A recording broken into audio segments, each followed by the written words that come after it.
Well, China and Germany have defended their business ties with Iran in the wake of U.S. sanctions on Tehran. The Chinese Foreign Ministry said in a statement that Beijing opposes unilateral U.S. measures. It said China's commercial cooperation with Iran is open and transparent and does not violate any UN Security Council resolutions.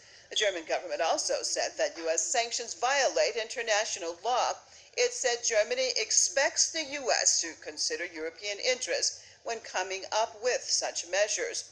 On Tuesday, Washington reimposed anti-Iran sanctions. U.S. President Donald Trump tweeted that anyone doing business with Iran will be barred from doing business with Washington. Crossing over to Washington, D.C., joined by Michael Springman, author and former U.S. diplomat. Thanks so much for being with us. It sounds like the bully on the block, basically not only putting sanctions as far as Washington against Iran, but also punishing any other country who decides on their own that they want to have business with Iran. The United States will actually punish them also. What is going on?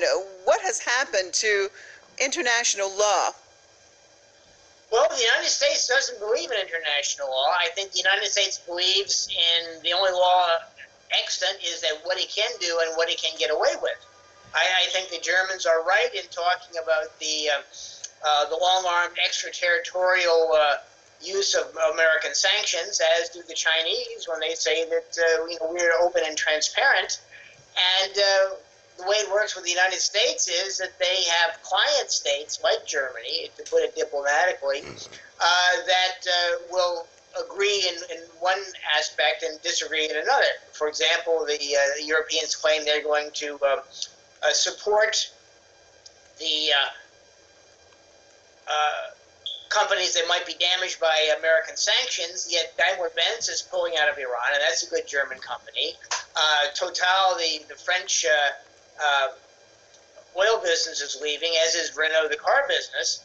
So they can talk all they want about how they want to support Iran, but when in fact they worry about the bully on the block and what it can do to them, and the long-armed sanctions that really do violate international law. It's a kind of warfare, and it's not approved by the United Nations. So I think that the U.S., as you say, is the bully on the block, and it ignores international law because it can get away with it. It has more atomic bombs than any other country in the world, except perhaps Russia.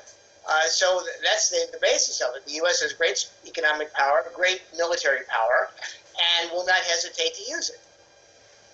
Well, when we look at this situation now, because we hear different things coming from the European bloc, the EU countries not very happy about the sanctions being re-implemented against Iran and, of course, the threat against them by the United States. There's some mixed signals coming out of Brussels. At the end of the day, do you think that the EU will actually continue their relations with Iran, or will they just give in to Washington's threat?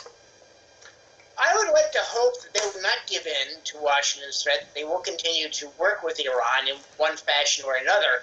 I think the sanctions that Trump and his tariffs that he's imposed on the Europeans on metal and cars and things like this, I think that's beginning to get their attention, and they're saying, well, they're doing this to us, and gee, we're really no different than Iran, so maybe we should make common cause with Iran. But they've got to see it, the people have to see it, and they have to feel it bite in their pocketbook. They have to see the money disappearing and going into American pockets rather than their own or Iranian pockets. And that's the issue. And if they can see that clearly and act on it and act in their own interests rather than Washington's interests, then I think the Europeans will make common cause with Iran, along with Russia and China.